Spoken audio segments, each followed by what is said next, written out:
आज हम लोग बात करेंगे संज्ञा के बारे में। देखिए, संज्ञा हम लोग कई बार पढ़ चुके हैं, लेकिन कुछ संज्ञा के ऐसे उदाहरण एग्जाम में आ जाते हैं जिससे बहुत कंफ्यूजन होता है और उस उदाहरणों को नहीं बता पाते। जैसे आपसे पूछ दिया जाए समोसा कौन सा संज्ञा है, समोसा कौन सा संज्ञा है, या पूछ दिया जाए जनवरी कौन सा संज्ञा है, सोमवार कौन सा संज्ञा है, जलेबी कौन सा संज्ञा है, या रसगुल्ला जो होता है वो रसगुल्ला कौन सा संज्ञा होता है, ये पूछ दिया जाता है तो कुछ सवाल ये मुश्किल लगने लगते हैं। तो वही आज वैसे वैसे उदाहरणों के बारे में समझेंगे और संज्ञा के एकदम बारीकी से समझेंगे। बस इसको अंत तक देखते रहिए, संज्ञा के एकदम बारीकी से समझेंगे, संज्ञा क्या होता है इसके भेद के पूरे डिटेल में हम समझेंगे। बस इसको देखते रहिए। देखिए संज्ञा, संज्ञा क्या होता है। देखिए संज्ञा शब्द सुनते ही हम लोग दिमाग में बस एक ही परिभाषा, देखिए यही वाला परिभाषा, किसी व्यक्ति वस्तु स्थान भाव आदि के नाम को क्या कहते हैं, संज्ञा कहते हैं। यानी संज्ञा में सिर्फ नाम ही आएंगे, वस्तु नहीं आएगा। वो जो वस्तु है जैसे मार्कर है तो मार्कर ये नाम ही आएगा, सिर्फ ये मार्कर का सिर्फ नाम ही रहेगा। तो ये वही जो ये संज्ञा में होता है सिर्फ नाम ही होता है। अब देखिए किसी व्यक्ति वस्तु स्थान भाव आदि के नाम को क्या कहते हैं, संज्ञा। जैसे पत्थर होगा, और पत्थर क्या होगा, संज्ञा। मनुष्य क्या होगा, संज्ञा। मूर्खता क्या होगा, संज्ञा। सेना क्या होगा, संज्ञा। अभी कौन कौन से किस किस संज्ञा में आते हैं, ऐसे भी एग्जाम में पूछे थे कौन सा संज्ञा है। संज्ञा के अंतर्गत तो आते हैं, वो पहले ही बता देगा एग्जाम में कि बताइए ये कौन सा संज्ञा है। जैसे आपसे पूछ देगा जलेबी कौन सा संज्ञा, बताइए जलेबी जो है वो कौन सा संज्ञा है। या आपसे पूछ देगा जो जूता है वो जूता कौन सा संज्ञा है, जूता जो है वो कौन सा संज्ञा है। या लकड़ी, लकड़ी कौन सा संज्ञा है, ऐसे पूछ दिया जाएगा तो ये थोड़े सवाल मुश्किल हो जाते हैं। तो देखिए उसी को बारीकी से समझेंगे। देखिए ये आएगा कब, जब बारीकी से हम उसको समझ जाएंगे। अब देखिए बारीकी से समझते हैं। व्यक्तिवाचक ये 5 प्रकार के होते हैं। संज्ञा कितने प्रकार का होता है, 5, ये आपको पता होगा। आप लोगों को तो पता ही होगा संज्ञा 5 प्रकार के होते हैं। अब देखिए ये क्या होता है, पहला होता है व्यक्तिवाचक संज्ञा। व्यक्तिवाचक संज्ञा का परिभाषा क्या होता है, किसी खास व्यक्ति या वस्तु के, जो खास व्यक्ति या वस्तु के नाम को क्या कहते हैं, जो किसी खास व्यक्ति या वस्तु के नाम को बोध कराता है वो व्यक्तिवाचक संज्ञा होता है। मतलब किसी खास व्यक्ति हो या वस्तु हो या स्थान के नाम को, या स्थान के नाम को, कोई खास स्थान हो उस स्थान के नाम का बोध कराता है वो क्या होता है, व्यक्तिवाचक संज्ञा। जैसे में राम, अब राम नाम आया तो राम किसी खास व्यक्ति का, राम मोहन सोहन कोई भी व्यक्ति का दुनिया में जितना भी नाम हो ना, चाहे प्रधानमंत्री का नाम हो या राष्ट्रपति का नाम हो, किसी का भी नाम या सामान्य सा आदमी का नाम से लेकर राष्ट्रपति के नाम तक सारे नाम क्या होते हैं, व्यक्तिवाचक संज्ञा में ही आते हैं। अब ये हिंद महासागर, क्या हिंद महासागर। अब हिंद महासागर ये क्या है, ये महासागर है। और महासागर या झील हो गया या कोई नदी हो गया, कोई तालाब का नाम हो गया, तालाब का भी नाम रख दिया जाता है, तालाब का नाम रख दिया, या किसी झील का, जैसे डल झील हो गया, बैकाल झील हो गया, या किसी गांव का नाम, मान लीजिए आप ही का गांव है, आप ही का जो गांव है, क्या गांव का नाम वो कौन सा संज्ञा में आएगा, यही व्यक्तिवाचक संज्ञा में। आपका कोई भी गांव का नाम हो, कोई भी आपका शहर का नाम है, जैसे पटना हो गया, ये शहर का नाम हुआ, लेकिन वही साथ में गांव का भी कोई नाम आ जाए, कोई भी आपका गांव का नाम हो, वो नाम क्या हो जाएगा, गांव का नाम संज्ञा हो जाएगा। कौन सा संज्ञा, व्यक्तिवाचक संज्ञा। ये व्यक्तिवाचक संज्ञा का अंतर्गत, जैसे पटना शहर। एशिया जो महादेश हमारा आता है, एशिया, अफ्रीका, यूरोप, ये जितने भी उत्तरी अमेरिका, दक्षिणी अमेरिका, जितने भी ये महादेश है ना, ये भी महादेश किस में आएंगे, यही व्यक्तिवाचक संज्ञा में। महादेश हो या देश हो, ये देश चीन, भारत, नेपाल, बांग्लादेश, पाकिस्तान, अफगानिस्तान, ये सारे जो देश किसके अंतर्गत आएंगे, यही व्यक्तिवाचक संज्ञा के अंतर्गत आएंगे। देखिए ध्यान से समझते रहिए, ध्यान से समझिएगा तभी समझ में आएगा। या मान लीजिए कोई आप पेपर पढ़ते हैं ना, पेपर पढ़ते हैं तो पेपर का नाम किस में आएगा, व्यक्तिवाचक संज्ञा में। किस नाम में आएगा, व्यक्तिवाचक संज्ञा में। पेपर का नाम हो गया, किसी खास पेपर का नाम हो गया। या गणतंत्र दिवस, जब कोई हम त्योहार मनाते हैं, गणतंत्र दिवस, ये किस में आएगा, गणतंत्र दिवस, ये भी व्यक्तिवाचक संज्ञा में। कोई भी त्योहार का नाम आ जाए, आपके सामने जितने भी त्योहार आते हैं ना, त्योहार के नाम किस में आएंगे, यही ये व्यक्तिवाचक संज्ञा में। आपको अगर दे दिया जाए परीक्षा में कोई भी त्योहार का नाम, गणतंत्र दिवस कौन सा संज्ञा है, तो ये कौन सा होगा, व्यक्तिवाचक संज्ञा होगा, ध्यान रखिएगा।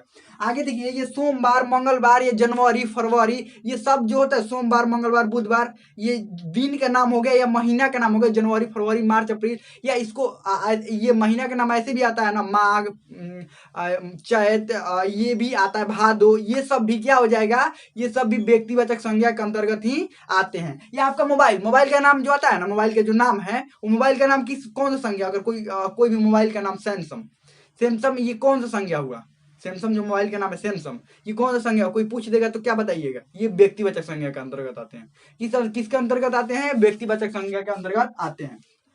तो यही समझ जाइए।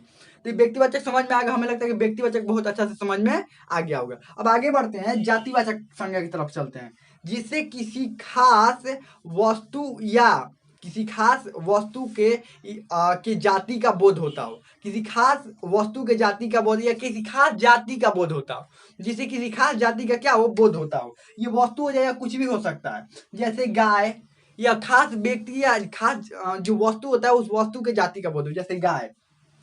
गाय में क्या होगा, गाय, अब गाय के पूरी जाति का बोध हो गया। ये गाय का अगर बात करें तो गाय का पूरी जाति का क्या हुआ, बोध हो गया। नदी के पूरा नदी का ही बोध हो गया, यानी कि एक नदी की बात नहीं करे, जितने भी नदी है। जैसे छात्र, तो छात्र क्या हुआ, एक जाति हुआ। टीचर क्या हुआ, एक जाति हुआ। कोई भी प्रोफेशनल काम है ना, काम कोई भी काम हो तो उस काम का, ये किसान एक क्या हो गया, जाति हो गया। मतलब जो भी काम हो वो जाति हो जाता है। जैसे पहाड़, घोड़ा, तकिया जानता है ना, तकिया क्या हो गया, जाति हो गया। कुर्सी क्या हो गया, जाति हो गया। ये कुर्सी क्या हो, कुर्सी पर जिस कुर्सी पर हम बैठते हैं वो क्या होता है, जाति होता है। या मान लीजिए किताब क्या हो गया, जाति हो गया। अब एक बात बारीकी से ध्यान से समझना, एक बात को, आम भी जाति हो गया, चावल भी, और जलेबी भी क्या हो जाएगा, जाति।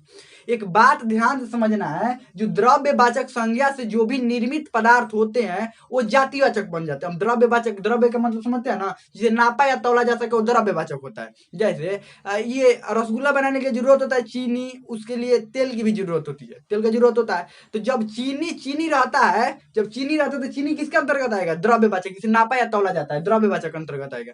लेकिन यही चीनी से जब रसगुल्ला बन जाएगा, चीनी से क्या बन जाएगा, रसगुल्ला बन जाएगा, तो जातिवाचक में आ जाएगा। किसमें आ जाएगा, जातिवाचक में रसगुल्ला आ जाएगा। जैसे समोसा बनाने के लिए किस क्या क्या चीज की जरूरत होता है, मैदा का और ये आलू का जरूरत होता है, और तेल का भी जरूरत होता है।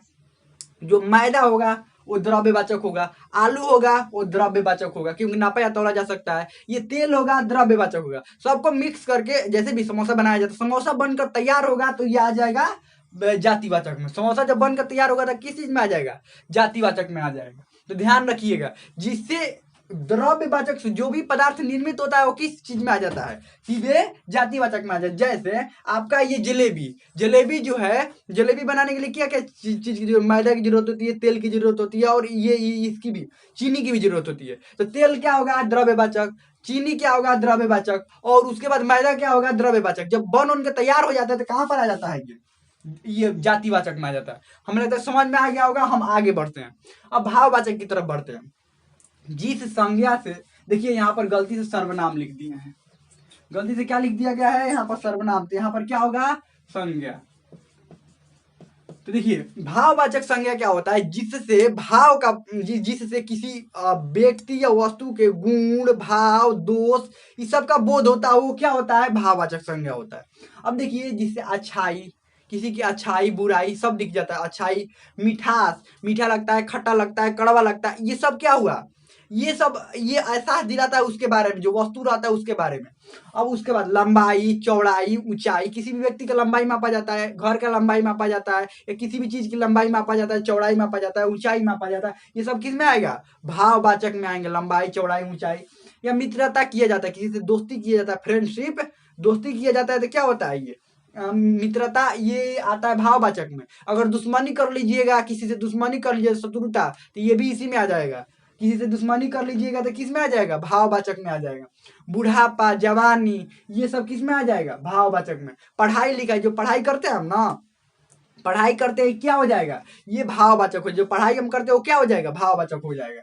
समझ में आ गया। और भाववाचक और भी बहुत सारे उदाहरण है, चलिए आगे बढ़ते हैं। ये 5 नंबर में द्रव्यवाचक, जिसे नापा या तौला जा सके, मापा या तौला जा सके, आप लोग जानते भी होंगे, मापा या तौला। घी हो गया, चांदी हो गया, सोना हो गया, पानी हो गया, और लकड़ी। देखिए जब पेड़ रहता है, जब पेड़ देखिए, ये जातिवाचक में क्या होता है, ये द्रव्यवाचक में क्या होता है। जैसे पेड़ के जब लकड़ी है ना, तो लकड़ी जब रहता है तो उसे मापा या तौला जा सकता है, तो रहता है द्रव्यवाचक में। लेकिन लकड़ी से जैसे ही हम कुर्सी बना लेते हैं, चला आता है कहाँ पर, जातिवाचक। यानी बढ़िया कोनो चीज बन गया ना, द्रव्यवाचक में रहेगा, और जब बढ़िया बन जाएगा तो किसके पास चला आएगा, जातिवाचक के पास चला आता है। बढ़िया बनते ही क्या भाग जाएगा, यहाँ से छोड़कर इसके भाग जाता है, कहाँ पर चला आता है, जातिवाचक में।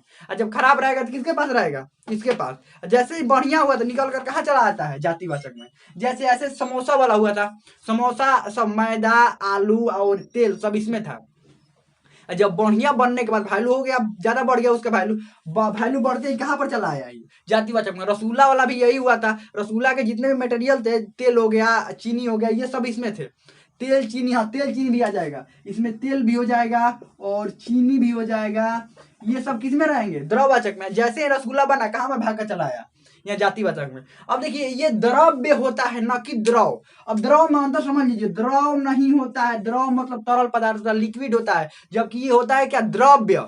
क्या होता है? द्रव्य होता है। ये द्रव मतलब लिक्विड, तरल पदार्थ होता है, पानी जैसा जो होता है वो द्रव होता है। ये जो इसको द्रव्य बोलते हैं, क्या है? द्रव्य है। तो हमें लगता है समझ में बहुत अच्छा से आ गया होगा।